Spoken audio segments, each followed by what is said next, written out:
walaupun di terakhir-terakhir itu ada sesuatu yang agak menegangkan memang, biasalah suasana semacam itu. Tapi alhamdulillah proses pemeriksaan memang berjalan lancar dan saya didampingi oleh tim kuasa hukum.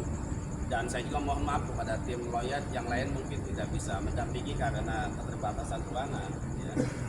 Intinya adalah kami sebenarnya menyampaikan konten itu dalam rangka yang baik, saling mengingatkan satu sama lain. Ya mungkin masyarakat Aceh tidak tahu apa yang terjadi di Banten.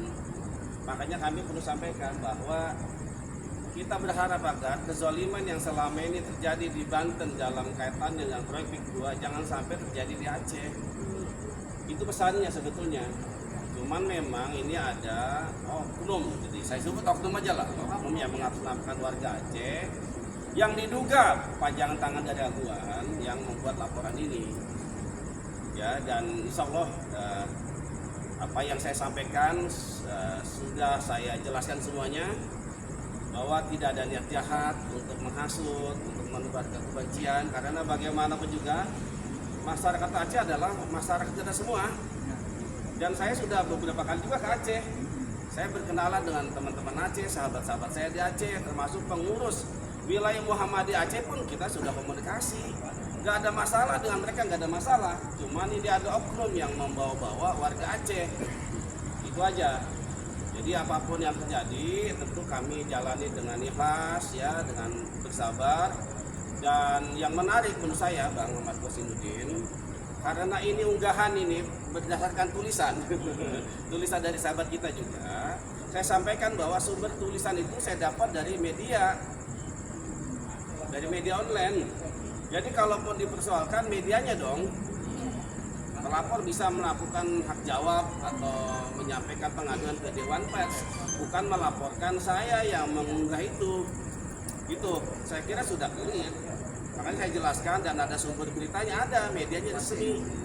Apa yang ditulis oleh Bang Ahmad Qasinuddin sumbernya dari itu jelas. Jadi kalau mau dibuat delik pidana nggak bisa karena ini adalah bagian dari sengketa jurnalistik. Saya sampaikan begitu dalam BAP. Kemudian ketika saya ditanya apa keterangan yang saudara bisa tambahkan, ada 3 hal yang saya sampaikan. Pertama, bahwa konten saya itu tidak menyebut secara lisan Aceh, tidak ada kata Aceh, tidak ada yang berbau sara, clear itu. Yang kedua adalah saya minta kepada penyidik untuk memanggil Bapak Mualim, Gubernur Aceh, dan Aguan untuk diperiksa juga, karena nama itu yang memang saya sebut, gitu aja. Jadi saya akan bangga, bahagia kalau yang melaporkan adalah Mualim atau Aguan, bukan antek-antek ini gitu loh. Terlalu kecil saya berhadapan dengan siapa pelapor itu namanya. Tapi saya bukan juga nantang, tapi untuk mendudukan persoalan. Bisa jadi Pak Mualim tidak paham apa yang terjadi di Banten. Dan saya juga ditanya oleh penyidik, apakah saudara memang terlibat dalam kegiatan-kegiatan terkait dengan masalah fakta terjadi kezaliman di Banten? Saya bilang iya.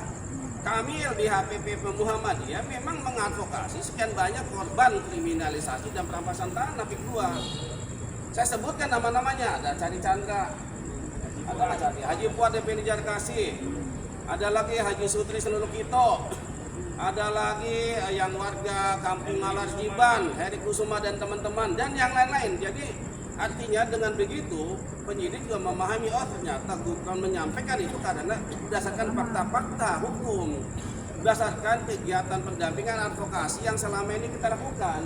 Jadi bukan hoax, bukan menyebar berita bohong, tapi ini fakta.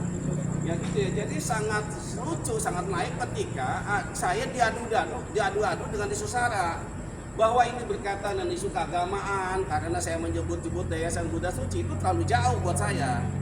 Jadi kalau ini terjadi, saya ditetapkan tersangka akan menimbulkan kegaduhan saya gitu, kegoncangan seolah-olah ini oknum yang notabene adalah ormas sebelah, gitu ya.